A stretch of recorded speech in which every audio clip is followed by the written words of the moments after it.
नमस्कार मित्रों, स्वागत है आपका हमारे चैनल LSGD गुरु पर। आज का यह वीडियो बेहद महत्वपूर्ण है क्योंकि इसमें हम बात करेंगे कि भगवान श्री कृष्ण द्वारा श्रीमद् भगवद गीता में दिए गए दिव्य ज्ञान से प्रेरित उन पवित्र और अनमोल विचारों को जो आपके जीवन से दुख, चिंता और निराशा का अंत करके इसे नई ऊर्जा, उमंग और खुशियों से भर देंगे।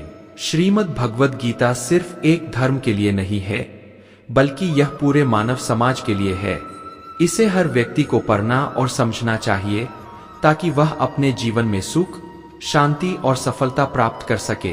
कहा जाता है कि जिस घर में गीता का पाठ रोज किया या सुना जाता है, उस घर में भगवान श्री कृष्ण स्वयं आते हैं। मित्रों, अगर आप भगवान श्री कृष्ण के इस बहुमूल्य ज्ञान का अधिक से अधिक लाभ उठाना चाहते हैं, तो श्रीमद् भागवत गीता से प्रेरित इन विचारों को अंत तक ध्यान से सुने। साथ ही इन्हें हर सुबह और रात सोने से पहले जरूर सुने।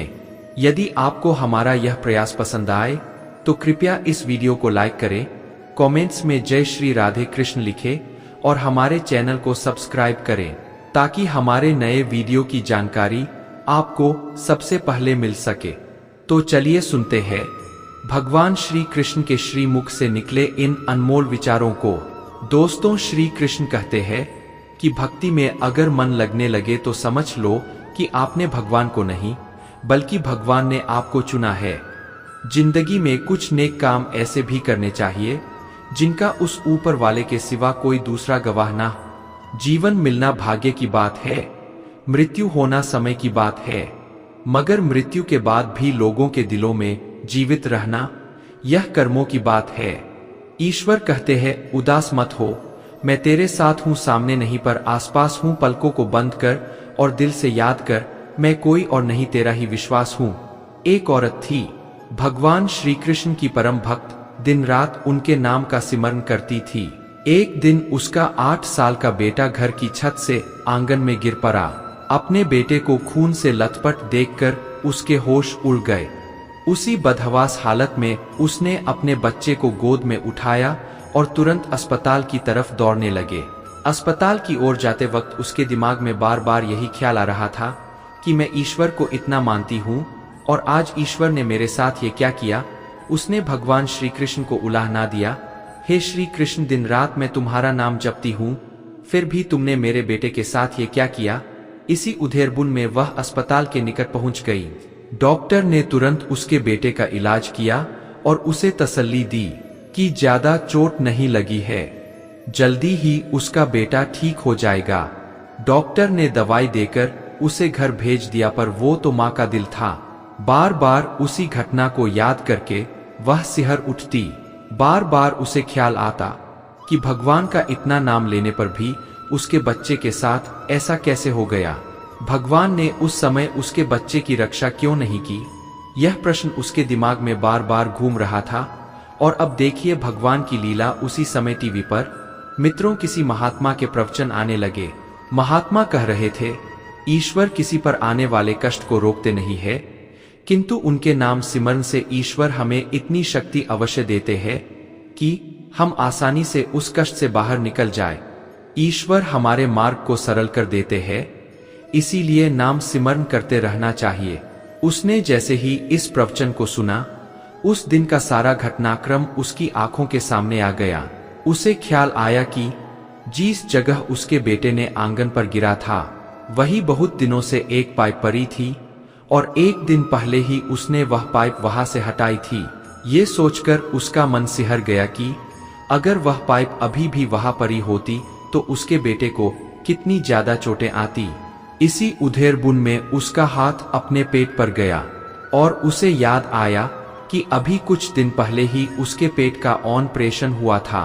वह तो एक बाल्टी भी नहीं उठा सकती थी, लेकिन 22 किलो के बेटे को गोद में उठाकर आधे किलोमीटर दौड़कर वह डॉक्टर के क्लिनिक कैसे पहुंच गई। इतनी शक्ति और हिम्मत उसमें कहां से आ गई। उसे यह एहसास हुआ कि अवश्य यह उसके कान्हा की कृपा थी। उसे एक बात का एहसास और हुआ, डॉक्टर साहब जो 3 बजे के बाद हॉस्पिटल में नहीं होते। दोस्तों, उस दिन 4 बजे के बाद भी हॉस्पिटल में थे, जिसके कारण उसके बेटे का समय पर इलाज हो गया। क्या पता किसी ईश्वरीय शक्ति ने ही उन्हें रोक रखा हो। इस सारे घटनाक्रम को याद करते ही उसके मन से सारे संशय दूर होगा।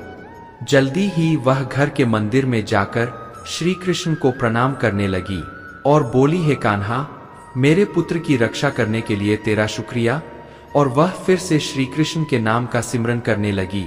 मित्रों, जीवन में जब भी कष्ट आए तो ईश्वर के प्रति अपने विश्वास को डोलने मत देना, क्योंकि ईश्वर हमारे कष्टों को दूर नहीं करता, बल्कि वह हमें वह हिम्मत देता है जिससे हम अपने कष्टों का सामना कर सके।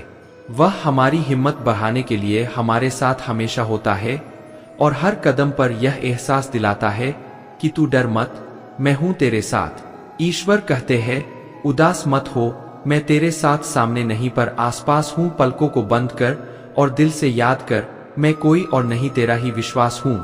दोस्तों, श्री कृष्ण कहते हैं, सब्र कोई कमजोरी नहीं होती, बल्कि यह वह होती है जो सभी में नहीं होती। दुआएं कभी खाली नहीं जाती, बस सही वक्त पर कबूल होती है। मनुष्य अपने विश्वास से निर्मित होता है। जैसा वह विश्वास करता है वैसा ही वह बन जाता है। हर चीज की नकल की जा सकती है, लेकिन चरित्र और व्यवहार की नहीं। अपनी सोच को काबू में रखिए, क्योंकि आपकी सोच ही असलियत का रूप लेगी। साथियों, अगर आपको हमारा यह प्रयास पसंद आया हो तो हमारे चैनल को सब्सक्राइब करें और वीडियो को लाइक करें। तो चलिए आगे बढ़ते हैं। अगर नियत अच्छी हो तो नसीब कभी बुरा नहीं होता। दिमाग में विचारों की भीड़ जितनी कम होगी, जिंदगी का सफर उतना ही आसान होगा। मन का झुकना भी बहुत जरूरी है। सिर्फ सर झुकाने से भगवान नहीं मिलते। अगर आप उन बातों और परिस्थितियों की वजह से चिंतित हो जाते हैं जो आपके नियंत्रण में नहीं है, तो इसका परिणाम समय की बर्बादी और भविष्य का पछतावा है। आप दुख पर ध्यान देंगे तो हमेशा दुखी रहेंगे। आप सुख पर ध्यान देंगे तो हमेशा सुखी रहेंगे, क्योंकि आप जिस पर ध्यान देते हैं वही चीज सक्रिय हो जाती है। दोस्तों, श्रीमद् भागवत गीता में भगवान श्री कृष्ण कहते हैं कि जिस तरह प्रकाश की ज्योति अंधेरे में चमकती है, ठीक उसी प्रकार सत्य भी चमकता है। इसलिए मनुष्य को हमेशा सत्य की राह पर चलना चाहिए। मृत्यु एक अटल सत्य है जिसे कभी बदला नहीं जा सकता है। इस संसार का जब से निर्माण हुआ है तब से जन्म मृत्यु का चक्र चलता आ रहा है। कोई मनुष्य चाहे लाख चीजें जान ले, चाहे वह पूरे जगत को जान ले, लेकिन अगर वह स्वयं को नहीं जानता तो वह अज्ञानी है। दोस्तों, श्री कृष्ण कहते हैं, अगर कोई आपको ठुकरा दे तो बुरा मत मानना, क्योंकि वे वास्तव में आपकी कीमत नहीं जानते। बुरा वक्त गुजर जाता है, बस उस ऊपर वाले को हमारा सब्र आज माना होता है। चेहरे पर हमेशा मुस्कान का यह मतलब नहीं कि जीवन में संघर्ष नहीं है, बस ऊपर वाले पर भरोसा ज्यादा है। मित्रों, जिंदगी में अगर कुछ बड़ा करना है तो दो चीजें हमेशा याद रखना, जो खोया है उसका गम नहीं, और जो पाया है वह भी किसी से कम नहीं। तबीयत से व्यक्ति जितना कमजोर नहीं होता, उससे ज्यादा वह नकारात्मक विचारों से थकता है। जिंदगी में हम कितने सही और कितने गलत है, यह सिर्फ दो ही शख्स जानते हैं, परमात्मा और अंतरात्मा। नकारात्मक विचारों को अपने मन में प्रवेश करने की अनुमति ना दे, क्योंकि यही वह एक चीज होती है जो हमारा आत्मविश्वास कम कर देती है। कामयाबी कुछ नहीं, बस एक नाकामयाब व्यक्ति के संघर्ष की कहानी होती है। दोस्त, जब जब हम अपनी उंगलियां दूसरों पर उठाते हैं, तब तब हम केवल और केवल अपना ही नुकसान करते हैं। हम किसी को भी नहीं सुधार सकते। आध्यात्मिक दृष्टिकोण से देखें तो हर कोई अपनी यात्रा पर है। हम खुद की कमियां सुधार ले, खुद को बेहतर बना ले, रोज खुद को पिछले दिन से बेहतर बना ले, यही जरूरी है। किसी ने क्या खूब कहा है, झांक रहे हैं इधर उधर सब अपने अंदर झाके कौन, ढूंढ रहे दुनिया में कमियां अपने मन को ताके कौन, दुनिया सुधरे सब चिल्लाते खुद को आज सुधारे कौन, पर उपदेश कुशल बहु तेरे, खुद पर आज विचारे कौन, हम सुधरे तो जग सुधरेगा, ये सीधी बात विचारे कौन। आपके खिलाफ होने वाली बातों को खामोशी से सुन लीजिए, यकीन मानिए वक्त उन्हें बेहतर जवाब देगा जिसने अपने को वश में कर लिया है। उसकी जीत को देवता भी हार में नहीं बदल सकते। अगर लोग आपकी अच्छाई को आपकी कमजोरी समझते हैं तो यह उनकी समस्या है। आप आईना हो, आईना बने रहो, फिक्र वो करें जिनकी सूरत खराब है। दोस्तों, श्रीमद् भगवद गीता में भगवान श्री कृष्ण कहते हैं, हे अर्जुन, तुम्हारा क्या गया जो तुम रोते हो? तुम क्या लाए थे जो तुमने खो दिया? तुमने क्या पैदा किया था जो नष्ट हो गया? तुमने जो लिया यही से लिया, जो दिया यही पर दिया। जो आज तुम्हारा है कल किसी और का होगा, क्योंकि परिवर्तन ही संसार का नियम है और समय के साथ संसार में हर चीज परिवर्तन के नियम का पालन करती है।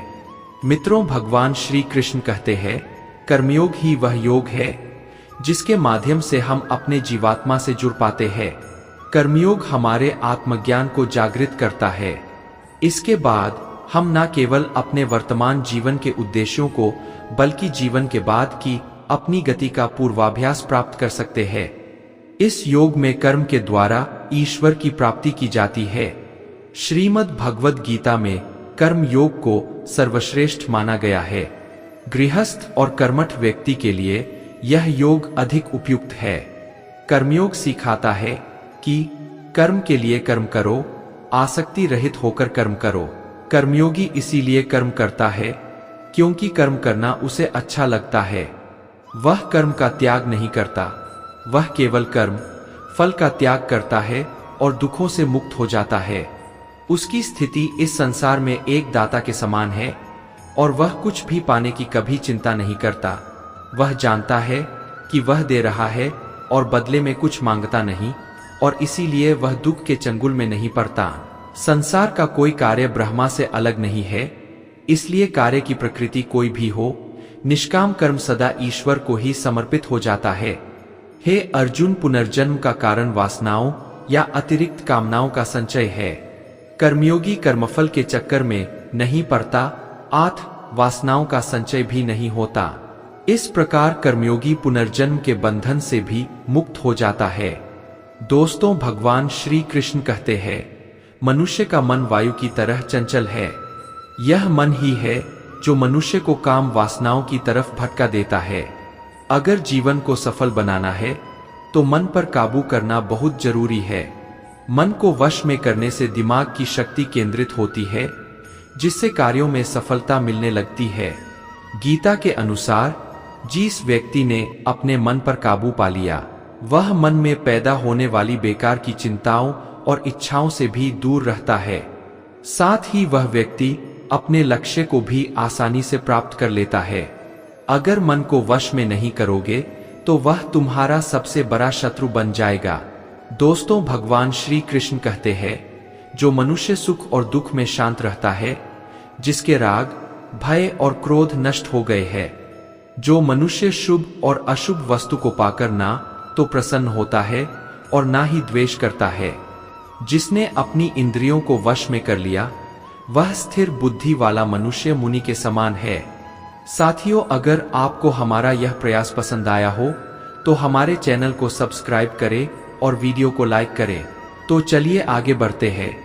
ऐसा मनुष्य स्थिर चित्त होकर इंद्रियों को वश में करता है और ज्ञान द्वारा परमात्मा को प्राप्त करके हमेशा संतुष्ट रहता है। क्रोध मनुष्य को नरक की ओर ले जाने वाला द्वार है। क्रोध करने से व्यक्ति का मन अशांत हो जाता है और उसकी स्मरण शक्ति भ्रमित हो जाती है। स्मृति में विभ्रम होने से उसकी बुद्धि नष्ट हो जाती है और फिर व्यक्ति का पतन हो जाता है। भगवान श्री कृष्ण कहते हैं, मनुष्य को क्रोध करने से बचना चाहिए। कितना भी गुस्सा आए, स्वयं को शांत रखने का प्रयास करे। इंसान हमेशा अपने भाग्य को कोसता है, यह जानते हुए भी कि भाग्य से भी ऊंचा उसका कर्म है जो उसके स्वयं के हाथों में है। जो हुआ वह अच्छा हुआ, जो हो रहा है वह भी अच्छा हो रहा है, जो होगा वह भी अच्छा ही होगा। जो बीत गया उसका तुम पछतावा ना करो और भविष्य की चिंता भी ना करो। अभी तो वर्तमान चल रहा है। जो पुरुष ना किसी से द्वेष करता है और ना किसी चीज की आकांक्षा करता है, वैसा कर्मयोगी पुरुष सन्यासी के समान है और वह पुरुष सुखपूर्वक संसार बंधन से मुक्त हो जाता है। ना तो मैं किसी के भाग्य का निर्माण करता हूँ और ना ही किसी के कर्म फल का निर्माण करता हूँ। मनुष्य अपने द्वारा किए कर्मों का ही फल भोगता है और उसी से उसके भाग्य का निर्माण होता है। मनुष्य स्वयं ही अपना मित्र है और स्वयं ही अपना सबसे बड़ा शत्रु भी है। ज्ञानी मनुष्य कर्मयोग या भक्ति योग से एक ही जन्म में इस समुद्र रूप ही संसार से निकलकर परमात्मा को प्राप्त कर लेता है, और अज्ञानी मनुष्य काम, क्रोध, लोभ, मोह में फंसकर 84 लाख योनियों में भटकता रहता है।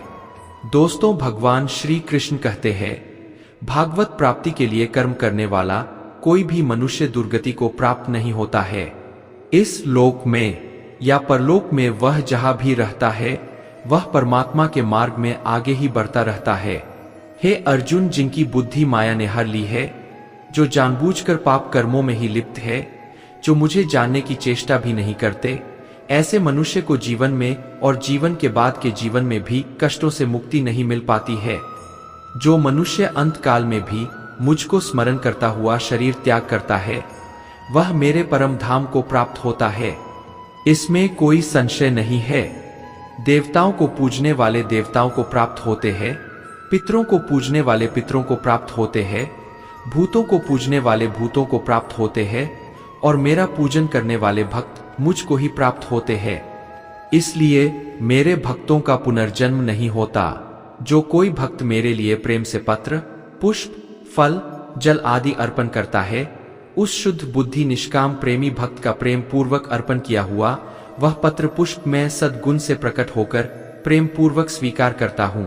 मित्रों, भगवान श्री कृष्ण कहते हैं, हे अर्जुन, तू जो कर्म करता है, जो खाता है, जो हवन करता है, जो दान देता है और जो तप करता है, वह सब मुझे अर्पण कर, मैं तुम्हें मुक्ति प्रदान करूंगा।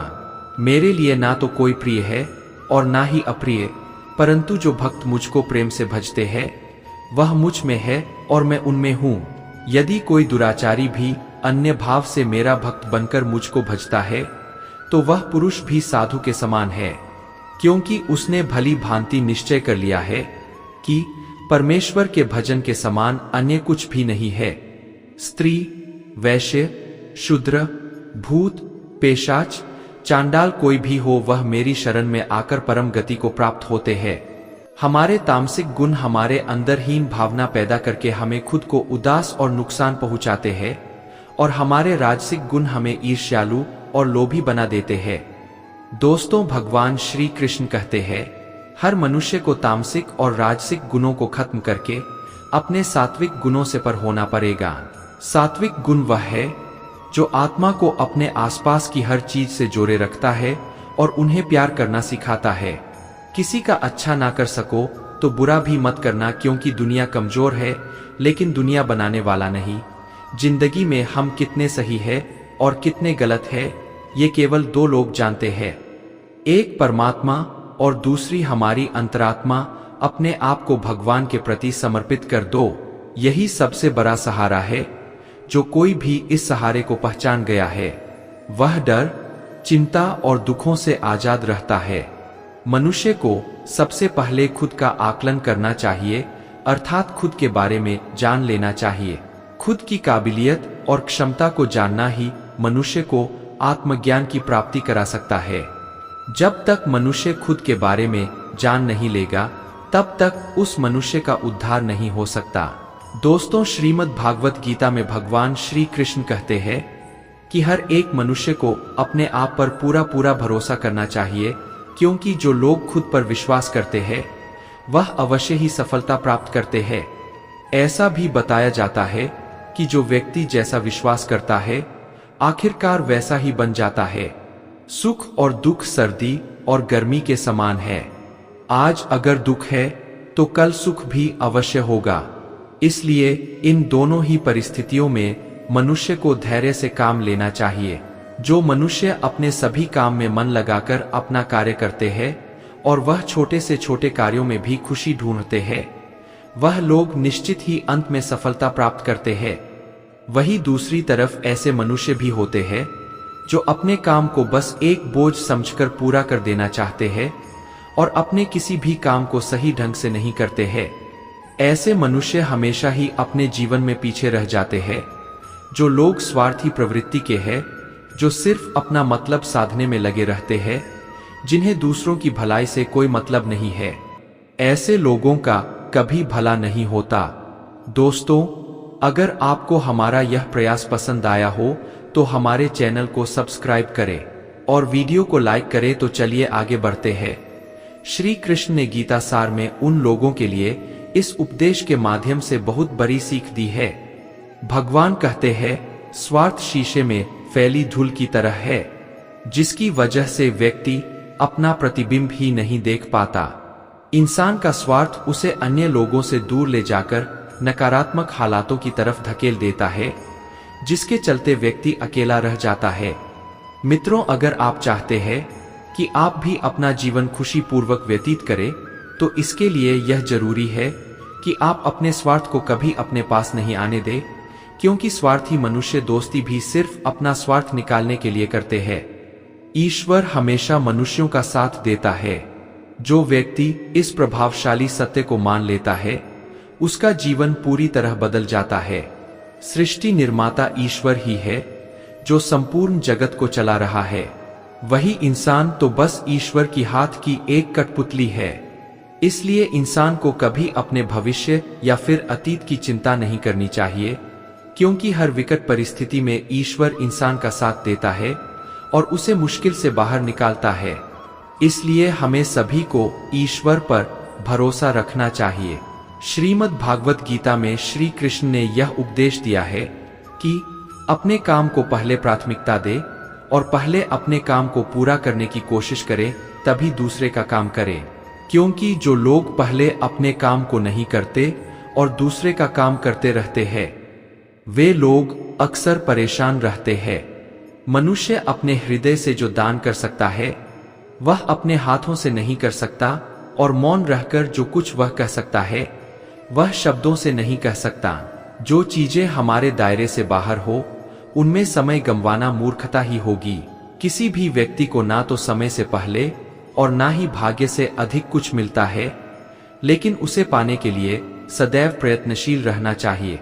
मित्रों, जो मनुष्य मेरे पर मन लगाते हैं, मेरी भक्ति करते हैं, मैं उनको वह सब कुछ प्रदान करता हूँ जो उनके पास नहीं है, और जो उनके पास है, मैं उनकी रक्षा भी करता हूँ। इसलिए यह बहुत जरूरी है कि हम अपने बुरे वक्त में परमात्मा पर भरोसा रखें।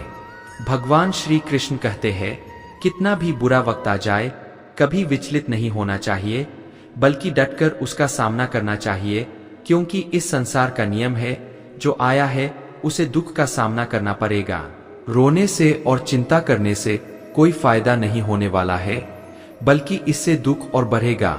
जीवन में आगे बढ़ने के लिए और अपनी अलग पहचान बनाने के लिए यदि आपको क्रांतिकारी भी बनना पड़े, तो इससे पीछे ना हटे। कहने का सीधा मतलब यह है कि जरूरत के हिसाब से खुद में बदलाव करे और समाज के बारे में ना सोचते हुए अपने काम पूरे करे। जीवन में दोस्तों की भूमिका बहुत अहम होती है। सच्चे दोस्तों की पहचान हमेशा मुश्किल वक्त में ही होती है। दोस्तों, जिस तरह भगवान कृष्ण ने पांडवों के मुश्किल वक्त में उनका साथ दिया था, वैसे ही आपको भी अपने दोस्तों का साथ देना चाहिए। इसके साथ ही आपको ऐसे ही दोस्त बनाने चाहिए जो आपके मुश्किल वक्त में आपके साथ खड़े रहे। जीवन में हार जीत लगी रहती है, लेकिन सफलता सिर्फ उसी व्यक्ति को मिलती है जो अपनी गलतियों और हार से सीख लेकर आगे बढ़े। हार कर निराश होना किसी भी समस्या का हल नहीं है। किसी भी परिस्थिति से लड़ने के लिए उसके लिए एक बेहतर रणनीति बनाना बहुत जरूरी है। बिना रणनीति के आप हर मोर्चे पर कामयाब नहीं हो पाएंगे। यदि पांडव भी श्री कृष्ण द्वारा बनाई गई रणनीति का पालन नहीं करते, तो शायद कौरवों के खिलाफ हुए युद्ध में उन्हें जीत नहीं मिलती। गीता के 10वें अध्याय में भगवान श्री कृष्ण कहते हैं, हे अर्जुन, मैं सभी प्राणियों के हृदय में स्थित सबका आत्मा हूँ, संपूर्ण प्राणियों का आदि, मध्य और अंत भी मैं ही हूँ। मैं सूर्य हूँ, मैं वेदों में सामवेद हूँ, देवों में इंद्र हूँ, इंद्रियों में मन हूँ। मैं ब्रह्मा हूँ, मैं विष्णु हूँ, मैं महेश हूँ। जलाशयों में मैं समुद्र हूँ, पर्वतों में मैं हिमालय हूँ। इस संपूर्ण संसार में तुम जो कुछ भी देख पाते हो, सब मैं ही हूँ। कोई आदमी चाहे लाख चीजें जान ले, चाहे वह पूरे जगत को जान ले, लेकिन अगर वह स्वयं को नहीं जानता तो वह अज्ञानी है।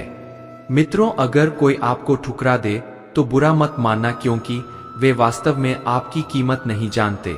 जो रिश्ता हमें रुला दे उससे गहरा कोई रिश्ता नहीं, और जो रिश्ता हमें रोता हुआ छोड़ दे उससे कमजोर कोई रिश्ता नहीं। हमेशा शांत रहो, इससे आपके जीवन में खुद को बहुत मजबूत पाएंगे, क्योंकि लोहा ठंडा होने पर ही मजबूत होता है, पर गर्म होने पर तो उसे किसी भी आकार में हाला जा सकता है।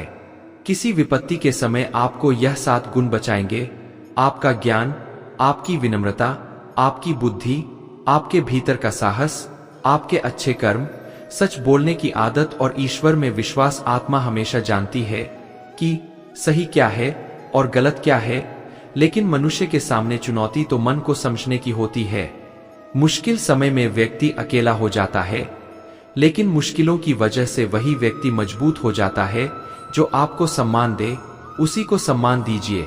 हैसियत देखकर सिर झुकाना कायरता का लक्षण है। श्री भगवान कहते हैं, जिस प्रकार समुद्र की स्थिति अचल है, भारी से भारी आंधी तूफान आने पर या अनेक नदियों के जल प्रवाह उसमें प्रविष्ट होने पर भी वह अपनी स्थिति से विचलित नहीं होता और मर्यादा का त्याग नहीं करता, उसी प्रकार परमात्मा के स्वरूप में स्थिति योगी की स्थिति भी सर्वथा अचल होती है। बड़े से बड़े सांसारिक सुख दुखों का सहयोग वियोग होने पर भी उसकी स्थिति में जरा भी अंतर नहीं पड़ता। वह योगी परमात्मा में नित्य निरंतर अटल और एक रहता है। मित्रों, जो मनुष्य संपूर्ण कामनाओं को त्याग कर ममता, अहंकार और मोहरहित होकर विचरण करता है, वही मनुष्य शांति को प्राप्त कर पाता है। दोस्तों, अगर आपको हमारा यह प्रयास पसंद आया हो तो हमारे चैनल को सब्सक्राइब करें और वीडियो को लाइक करें। तो चलिए आगे बढ़ते हैं। कान्हा कहते हैं, जो दर्द आज सह रहे हो, आगे चलकर वही तुम्हारी ताकत बनेगा। मुसीबत में अगर मदद मांगना हो तो सोचकर मांगना, क्योंकि मुसीबत थोड़ी देर के लिए होती है और एहसान जिंदगी भर का तजुर्बे उम्र से नहीं बल्कि हालातों से आते हैं। जमाने में आए हो तो जीने का हुनर भी रखना। दुश्मन से कोई खतरा नहीं, बस अपनों पर नजर रखना। रात भर गहरी नींद आना इतना आसान नहीं, उसके लिए दिन भर ईमानदारी से जीना पड़ता है। अपनी कमियों को सिर्फ हम दूर कर सकते हैं और कोई नहीं, बाकी सब इनका फायदा उठाना जानते हैं। समय के पास इतना समय नहीं कि वह आपको दोबारा समय दे सके। जो बदला जा सके उसे बदलिए, जो बदला ना जा सके उसे स्वीकार कीजिए, और जो स्वीकार न जा सके उससे दूर हो जाइए। लेकिन खुद को खुश रखिए, वह भी एक बड़ी जिम्मेदारी है। जब हम अपने रिश्तों के लिए वक्त नहीं निकाल पाते, तब वक्त हमारे बीच से रिश्ता निकाल देता है। जो आपकी बुराई करते हैं उन्हें करने दो, क्योंकि बुराई वही करते हैं जो बराबरी नहीं कर सकते। अगर खुश रहना चाहते हैं तो लोगों की बातों पर कम और अपने विचारों पर ज्यादा ध्यान दें। भगवान पर विश्वास बिल्कुल उस बच्चे की तरह करो जिसे जब हवा में उछालो तो वह हंसता है। डरता नहीं, क्योंकि वह जानता है कि आप उसे गिरने नहीं दोगे। दोस्तों, श्रीमद् भगवद गीता में भगवान श्री कृष्ण कहते हैं, हे अर्जुन, मेरा इन तीनों लोकों में ना तो कोई कर्तव्य है और ना ही मुझे कोई वस्तु प्राप्त करने योग्य है, फिर भी मैं कर्म करते हुए अपने कर्तव्य का निर्वाह करता हूँ। हे पार्थ, यदि मैं कर्मों को करने में सावधानी न बरतूं तो बड़ा अनर्थ हो जाएगा, क्योंकि मनुष्य हर प्रकार से मेरे ही मार्ग का अनुसरण करते हैं। यज्ञ से बचे हुए अन्न को खाने वाले श्रेष्ठ पुरुष सब पापों से मुक्त हो जाते हैं, और जो पापी लोग अपना शरीर पोषण करने के लिए ही अन्न पकाते हैं, वे तो पाप को ही खाते हैं। अर्थात जो लोग ईश्वर को याद किए बिना जिंदा रहने में ही लगे रहते हैं, उन्हें चोर समझना चाहिए। केवल ज्ञान ही एक ऐसा अक्षय तत्व है जो कहीं भी किसी भी अवस्था में और किसी भी हाल में मनुष्य का साथ नहीं छोड़ता। धरती पर जिस प्रकार मौसम में बदलाव आता है, उसी प्रकार जीवन में भी सुख दुख आता जाता रहता है। युद्ध हो या जीवन, सफलता केवल 3 शस्त्रों से प्राप्त होती है: धर्म, धैर्य और साहस। कान्हा कहते हैं, सेवा सबकी कीजिए, मगर आशा किसी से मत रखिए, क्योंकि सेवा का सही मूल्य भगवान ही दे सकता है। इंसान नहीं नियत साफ हो तो एक लोटा जल भी कबूल है, वरना दिखावे के तो 56 भोग भी फिजूल है। कहाँ मिलता है कोई ऊपर वाले के सिवा समझने वाला, जो भी मिलता है बस समझाकर चला जाता है। भगवान के फैसले पर कभी शक मत करना। अगर सजा मिल रही है तो कोई गलती भी अवश्य ही होगी। अगर आप सही हो तो कुछ सही साबित करने की कोशिश ना करो, बस सही बने रहो। गवाही खुद वक्त देगा। वहां बैठकर रोना बहुत सुकून देता है, जहां कृष्ण के सिवा कोई और सुनने वाला ना हो। जितना इंतजार वह आपसे करवा रहा है, समय आने पर वह इतना देगा कि संभाल भी नहीं पाओगे। साथियों, ये वीडियो आपके लिए उपयोगी और आध्यात्मिक ज्ञान प्रदान करने का प्रयास है। अगर आपको यह वीडियो पसंद आया हो और आप इस यात्रा के साथ जुड़ना चाहते हैं तो कृपया हमारे चैनल को सब्सक्राइब करें, ताकि आप हमारे नए वीडियो की नोटिफिकेशन प्राप्त कर सके। जय श्री राधे राधे कृष्ण।